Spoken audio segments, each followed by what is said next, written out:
Hello दोस्तों आज की वीडियो में आपका स्वागत है। दोस्तों इस वीडियो में हम थर्ड पार्ट कंप्यूटर की क्लास का करने वाले हैं, जो क्वेश्चन दिल्ली पुलिस कांस्टेबल में पूछे गए थे। दोस्तों चलिए वीडियो को शुरू करते हैं। दोस्तों ये वीडियो AWO और TPO वाले बच्चों के लिए भी इम्पोर्टेंट है। ठीक है, चलिए वीडियो को शुरू करते हैं अपन। इसमें दोस्तों जो पहला क्वेश्चन है, प्रोटोकॉल इंटरनेट संचार के लिए मुख्य प्रोटोकॉल क्या है? तो इसका आंसर हो जाएगा मुख्य प्रोटोकॉल है TCP। ठीक है, TCP और IP। ठीक है, इसके बाद नेक्स्ट क्वेश्चन है, निम्न में से कौन सा वेब होस्टिंग सेवा का उदाहरण है? तो वेब होस्टिंग दोस्तों Amazon AWS आपका राइट आंसर हो जाएगा। ठीक है, इसके बाद नेक्स्ट क्वेश्चन है, एक्सेल में एक सेल या रेंज को काटने के बाद राइट क्लिक मेन्यू से इंसर्ट कट सेल्स ऑप्शन का उपयोग करने का क्या प्रभाव होता है? तो इसका राइट आंसर हो जाएगा, यह कंटेंट को पेस्ट करता है और मौजूदा सेल्स को नीचे या दाएं धकेल देता है चॉइस के अनुसार। ठीक है, इंसर्ट और कट सेल का प्रभाव ये होता है। ठीक है, क्या होता है दोस्तों, कंटेंट को पेस्ट कर देता है एक तो, और मौजूदा जो सेल होती है उसको नीचे या दाएं धकेल देता है। ठीक है, अपनी चॉइस के अकॉर्डिंग। चलिए नेक्स्ट क्वेश्चन देखते हैं। जब आपका B2 जैसे एब्सोल्यूट रेफरेंस वाला फॉर्मूला किसी दूसरी सेल में कॉपी किया जाता है, तो एडिटिंग के दौरान इस रेफरेंस के साथ क्या होता है? तो इसके अंदर ना तो कॉलम और ना ही पंक्ति बदलती है। जब भी दोस्तों जैसे ये बी है आपका, इसके आगे एड्रेस वाला ये लगा देंगे तो ये एकदम फिक्स सेल हो जाएगी। ठीक है, इसमें कोई भी फेरबदल नहीं होगा। के बाद नेक्स्ट क्वेश्चन है, ऑपरेशन के दौरान कट ऑपरेशन के दौरान टेक्स्ट की कोई डुप्लीकेट कॉपी नहीं बनाई जाती है। ठीक है, इसका आंसर हो जाएगा आपका कट।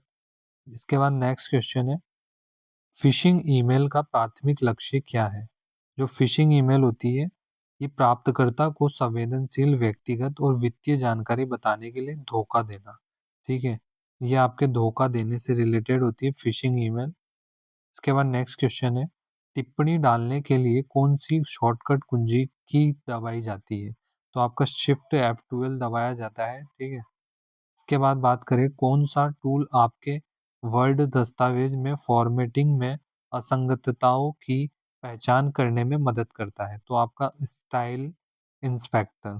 ठीक है, ये आपका राइट आंसर हो जाएगा। ये एकदम डिफरेंट क्वेश्चन है। इसके बाद नेक्स्ट क्वेश्चन है, एक्सेल में स्क्रॉल करते समय विशिष्ट पंक्तियों और कॉलम को लॉक करने के लिए निम्न में से किसका प्रयोग किया जाता है? तो इसका आंसर हो जाएगा आपका फ्रीज पेन्स। ठीक है, इससे आप पंक्ति और कॉलम को लॉक कर सकते हैं। ठीक है, इसके बाद नेक्स्ट क्वेश्चन है, आप माइक्रोसॉफ्ट वर्ड में फुटनोट कैसे डालते हैं? तो दोस्तों आपको सबसे पहले रेफरेंस के अंदर जाना है और वहां पर इंसर्ट फुटनोट ऑप्शन होता है, उससे आप फुटनोट डाल सकते हैं। ठीक है, फुटनोट एक तरह से जैसे जहां पर भी किसी चीज में अपन ने कमेंट की तरह ही होता है, फुटनोट अलग होता है जो नीचे की साइड लगा रहता है। ठीक है, उसके बाद नेक्स्ट क्वेश्चन है आपका, MS वर्ड के मॉडर्न वर्जन में नए डॉक्यूमेंट के लिए डिफ़ॉल्ट लाइन स्पेसिंग आमतौर पर होती है, तो कितनी होती है दोस्तों आपका MS वर्ड में? 1.15। ठीक है, नेक्स्ट क्वेश्चन है, इंटरनेट डोमेन .edu का उपयोग एजुकेशन, दोस्तों आपका edu किससे होता है? एजुकेशन। और gov आपका किससे हो जाता है? गवर्नमेंट से। ठीक है, जैसे NIC भी आपका गवर्नमेंट से हो गया। ठीक है, ये सारे आपको याद रखना है। जैसे ORG आपका ऑर्गेनाइजेशन से हो जाएगा रिलेटेड। उसके बाद URL का सही स्ट्रक्चर पहचान है। तो URL का सही स्ट्रक्चर हो जाएगा आपका प्रोटोकॉल डोमेन नेम पाथ। ठीक है, नेक्स्ट क्वेश्चन है, एक यूजर अपने MS वर्ड डॉक्यूमेंट में किसी टेक्स्ट जैसे क्लिक हियर को किसी बाहरी वेबसाइट URL से जल्दी लिंक करना चाहता है। हाइपरलिंक डायलॉग बॉक्स खोलने के लिए उन्हें कौन सा सिंगल कीबोर्ड शॉर्टकट की कॉम्बिनेशन इस्तेमाल करना चाहिए? तो इसका आंसर हो जाएगा Ctrl+K। ठीक है, तो इसमें नॉर्मल आपसे की पूछी गई थी हाइपरलिंक की, तो आपका आंसर हो जाएगा Ctrl+K दबाने से हाइपरलिंक हो जाता है। ठीक है, नेक्स्ट क्वेश्चन है, इनमें से कौन सा कथन सबसे अच्छे से बताता है कि URL का मुख्य रूप से किस लिए उपयोग किया जाता है? यह वर्ल्ड वाइड वेब पर किसी रिसोर्स का यूनिक एड्रेस बताता है। क्या बताता है? ये यूनिक एड्रेस बताता है। ठीक है, URL। इसके बाद नेक्स्ट क्वेश्चन है अपना, एक्सेल में कॉलम बी और कॉलम सी के बीच एक नया कॉलम इंसर्ट करने के लिए कौन सी एक्शन सही है? तो इसके अंदर क्या कार्य प्रणाली होगी दोस्तों, कॉलम सी हेडर पर राइट क्लिक करें और इंसर्ट को चुनें। ठीक है, आपको कॉलम सी पर हेडर पर क्लिक करना है और राइट क्लिक करना है। ठीक है, इसके बाद क्वेश्चन है, किसी ईमेल को स्टार या फ्लैग करने का मुख्य कार्य क्या है? तो इसे महत्वपूर्ण तथा कार्यवाही की आवश्यकता वाले के रूप में चिन्हित करना है। ठीक है, इसके बाद नेक्स्ट क्वेश्चन है आपका, संपूर्ण पंक्ति को छिपाने के लिए शॉर्टकट कुंजी की क्या होती है? तो आपका कंट्रोल+9 हाइड की हो जाती है की। ठीक है, और अगर आप कंट्रोल+शिफ्ट+9 दबाएंगे तो ये अनहाइड की हो जाती है। ठीक है, इसके बाद कंट्रोल+O से आपका दोस्तों रो हो जाएगी हाइड, तो आपको ये भी ध्यान रखना है। इसके बाद शीट 2 नामक एक अलग शीट से सेल A1 को संदर्भित करने का सही तरीका क्या है? तो इसका सही तरीका इस टाइप से हो जाएगा, शीट 2 A1। नेक्स्ट क्वेश्चन है आपका, MS एक्सेल में कौन सा फंक्शन एक ऊर्ध्वाधर एरे को स्वचालित रूप से एकल पंक्ति में परिवर्तित कर सकता है? तो इसका आंसर हो जाएगा आपका टोरो। ठीक है, इसके अंदर दोस्तों बहुत ही डिफरेंट डिफरेंट क्वेश्चन भी पूछे गए हैं। इसके बाद क्वेश्चन है आपका, वेब डिज़ाइन इंटरनेट पर प्रदर्शित वेबसाइटों के डिज़ाइन को संदर्भित करता है। ठीक है, तो ये आपका क्वेश्चन से रिलेटेड पूछा है आंसर में। इसके बाद है, नीचे दी गई लिस्ट में से किसमें सिर्फ वेब ब्राउज़र है? तो वेब ब्राउज़र आपका गूगल क्रोम में हो गया, मोजिल्ला भी हो गया और एक माइक्रोसॉफ्ट एज, ये तीनों आपके वेब ब्राउज़र से रिलेटेड है। ठीक है, इसके बाद है, MS वर्ड का कौन सा फीचर आपको चुने हुए टेक्स्ट से फॉर्मेटिंग हटाने की सुविधा देता है? तो सबसे पहले आपको होम पर क्लिक करना है, देन उसके बाद क्लियर ऑल फॉर्मेटिंग करना है। ठीक है, इससे आपका फॉर्मेटिंग हट जाता है। ठीक है, इसके बाद क्वेश्चन है, कौन सा फीचर आपको नामों पतों की लिस्ट का इस्तेमाल करके पर्सनलाइज्ड जो लेटर होते हैं या लिफाफे बनाने देता है? तो आपका आंसर हो जाएगा मेल मर्ज। जो मेल मर्ज ऑप्शन होता है इसके अंदर ये आपका आंसर है। ठीक है, ऑप्शन होता है दोस्तों आपका MS एक्सेल के अंदर मेल मर्ज नाम से। ठीक है, इसके बाद नेक्स्ट क्वेश्चन है, इनमें से कौन सा तरीका सही बताता है कि जब एक्सेल में किसी वर्कशीट से पूरा कॉलम डिलीट हो जाता है तो क्या होता है? तो इसका राइट आंसर होगा, कॉलम और उसका सारा डेटा हट जाता है और दाई ओर के कॉलम बाई ओर शिफ्ट हो जाते हैं। ठीक है, चलिए नेक्स्ट क्वेश्चन देखते हैं, जब हम कहते हैं कि कोई ईमेल कतारबद्ध है तो इसका क्या अर्थ होगा? तो इसका अर्थ होगा दोस्तों, ईमेल को आउटबॉक्स फोल्डर में रखा गया है तथा मेल सर्वर पर भेजे जाने की प्रतीक्षा में है। ठीक है, जो आपका मेल है वो वेटिंग के अंदर है। ठीक है, इसके बाद नेक्स्ट है आपका, डेटा को पुनर्व्यवस्थित कर शीघ्रता से मान ज्ञात करने के लिए किस टूल का उपयोग किया जाता है? तो आपका टूल हो जाता है सॉर्ट। ठीक है, इसके बाद नेक्स्ट है आपका, वर्ड में हाइपरलिंक डालने का शॉर्टकट की। तो अभी ये क्वेश्चन रिपीट हुआ, कंट्रोल+K। ठीक है, तो आपका ये बहुत इंपॉर्टेंट होने वाला है। इसके बाद है, वर्तमान समय देने के लिए आप एक्सेल में किस फंक्शन का यूज़ करते हैं? तो आपका हो जाएगा इक्वल में आपको नाउ लिखकर कोष्टक लगाना है। ठीक है, तो आपका वर्तमान में जो टाइम आ रहा है वो हो जाएगा। ठीक है, और अगर आपका टुडे आता है तो ये टुडे क्या दिखाता है, टाइम को, और आपका डेट, ये दोनों को दिखाता है। ठीक है, नाउ का आपका टाइम को दिखाता है, ये आपको ध्यान होना चाहिए। ठीक है, इसके बाद बोला गया है, MS एक्सेल में कौन सा, दोस्तों जो भी ये क्वेश्चन पूछे जा रहे हैं एग्जाम में ये आपकी शिफ्ट में आते हैं तो आपको ये बिल्कुल भी गलती नहीं करना है। ठीक है, इसके बाद है, MS एक्सेल में कौन सा फंक्शन एक से अधिक श्रेणियों से लंबवत जो स्टैक्ड डायनेमिक एरे देता है? ठीक है, कौन देता है? वी स्टैक देता है। ठीक है, नेक्स्ट क्वेश्चन है आपका, इस प्रकार की ब्रॉडबैंड संचार प्रौद्योगिकी है कौन? ADSL, जो घरों और व्यवसायों तक मौजूद फोन लाइनों के माध्यम से उच्च बैंडविड्थ पर डिजिटल डेटा संचारित करती है। ठीक है, इसके बाद आपका नेक्स्ट क्वेश्चन है, एक स्टैंडर्ड ब्लॉग पर पोस्ट आर्टिकल आमतौर पर किस ऑर्डर में दिखाए जाते हैं? तो ये आपका रिवर्स क्रोनोलॉजिकल ऑर्डर पर दिखाए जाते हैं। नेक्स्ट क्वेश्चन है, टेक्स्ट पर कोई आर्टिस्टिक या डेकोरेटिव स्टाइल लगाने के लिए इस्तेमाल होने वाले फीचर जैसे शेडो या रिफ्लेक्शन को कहते हैं, क्या कहते हैं? Word art.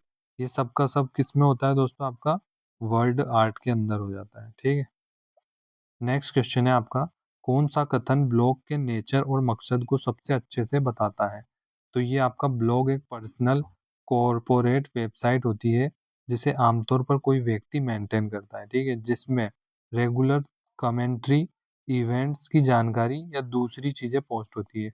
ब्लॉग एक तरह से आर्टिकल वाला पेज होता है जिसपे किसी भी, जैसे हीरो वगैरह, इनका जो भी कंटेंट होता है ये मेंटेन होता रहता है, जैसे उसके बारे में कुछ जानकारी अपलोड होती रहती है, ठीक है। इसके बाद नेक्स्ट क्वेश्चन है, इनमें से कौन सा जोड़ा सही मैच करता है? तो आपका कंट्रोल एल दबाएंगे तो आप लेफ्ट अलाइन टेक्स्ट हो जाता है, ठीक है, और कंट्रोल प्लस आर दबाएंगे तो आपका राइट अलाइन टेक्स्ट हो जाता है, ठीक है। इसके बाद नेक्स्ट है आपका, एक्सेल में फॉर्मेट पेंटर टूल का उपयोग करके कौन सा एडिट किया जा सकता है? तो फॉन्ट आपका, बॉर्डर, रंग जैसे फॉर्मेटिंग को एक सेल से दूसरे सेल में कॉपी करना, ठीक है, ये आपका एडिट हो जाता है। इसके बाद नेक्स्ट क्वेश्चन है आपका, यदि A1 में संख्या के बजाय टेक्स्ट है तो A1 प्लस 10 फॉर्मूला इस्तेमाल करने पर कौन सी समस्या सबसे अधिक संभावित है? तो आपका एक्सेल स्लैश वैल्यू लौट आएगा, ठीक है, ये आपका फाइनल रिजल्ट होगा। और अगर ये आता है आपका नेम वाला आता है तो आपका क्या हो गया दोस्तों, एरर हो गई, ठीक है। इसके बाद है, ईमेल संचार में रीड रिसिप्ट का क्या उद्देश्य होता है? तो जब प्राप्तकर्ता ने अपना ईमेल खोल लिया हो या पढ़ लिया हो तो प्रेषक को सूचित करना, ठीक है, तो ये क्या किया जाता है दोस्तों, प्रेषक को सूचित किया जाता है। तो रीड रिसिप्ट का ये उद्देश्य होता है। इसके बाद नेक्स्ट है, हम किसी सेल में फॉर्मूला कैसे सम्मिलित कर सकते हैं? तो फॉर्मूला लिखने से पहले इक्वल लगा देते हैं, क्या लगाते हैं, इक्वल लगाते हैं, जैसे इक्वल सम, ठीक है, इक्वल राउंड हो गया आपका, इक्वल में इफ हो गया, ठीक है, इक्वल में आपका हो गया जैसे एवरेज हो गया, ठीक है, ये सब का सब हो गया। इसके बाद बोला गया है, कौन सी एक्सेल सुविधा आपको टेक्स्ट को कई कॉलमों में अलग करने की अनुमति देती है? तो आपका आंसर हो जाएगा टेक्स्ट टू कॉलम, ठीक है। इसके बाद नेक्स्ट क्वेश्चन है आपका, टीसीपी जो होता है, टीसीपी संचार में दो कंप्यूटर एक स्वचालित, टीसीपी आपका मेल के अंदर होता है, दो कंप्यूटर एक स्वचालित प्रक्रिया के माध्यम से कनेक्शन स्थापित करके शुरू होते हैं जिसे हैंडशेक कहा जाता है, ठीक है।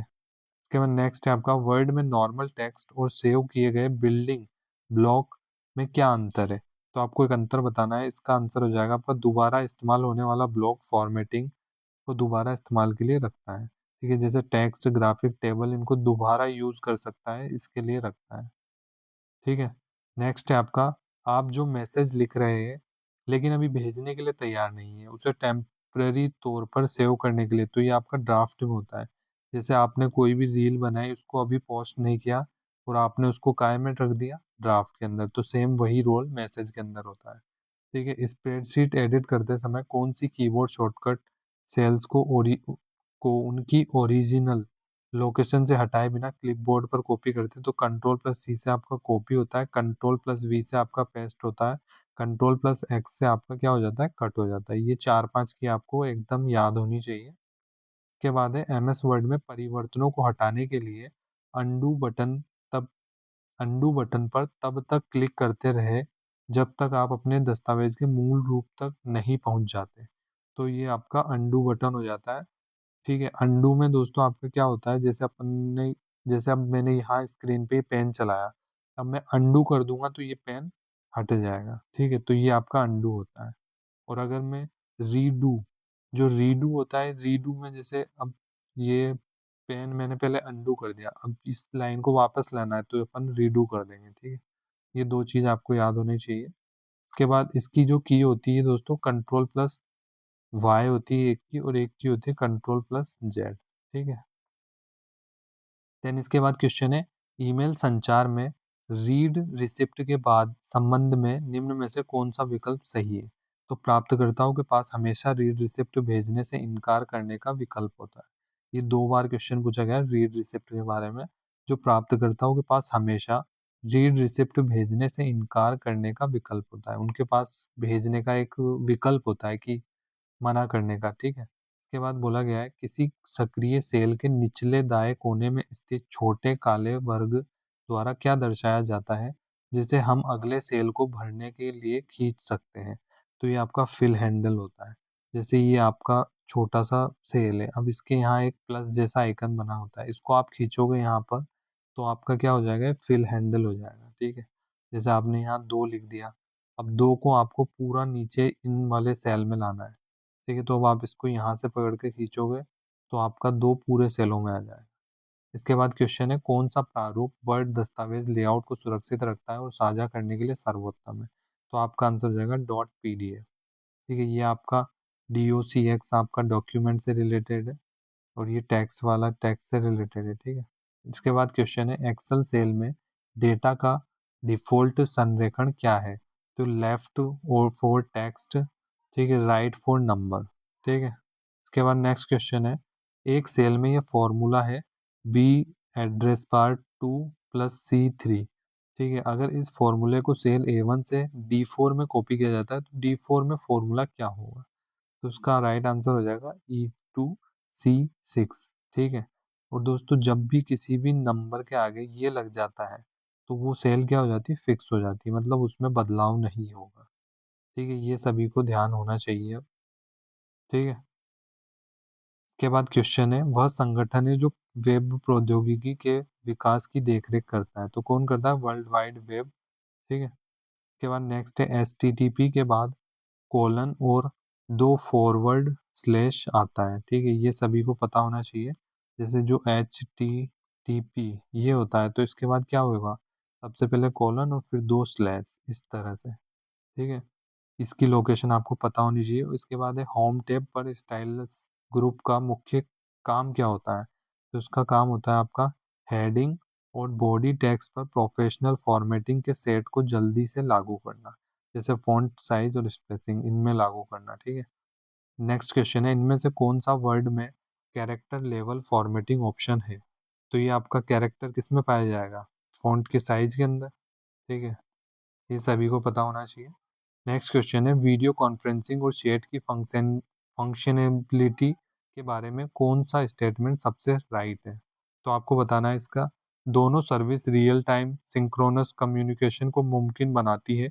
वीडियो कॉन्फ्रेंसिंग में खास तौर पर ऑडियो और विजुअल स्ट्रीम शामिल होती है, जबकि चैट मुख्य रूप से टेक्स्ट पर फोकस करती है। ठीक है, इसके बाद नेक्स्ट क्वेश्चन है अपना, एक्सेल में सेल एडिट करते समय कॉपी और कट कमांड के बीच अंतर को कौन सा विवरण सबसे अच्छे से समझाता है?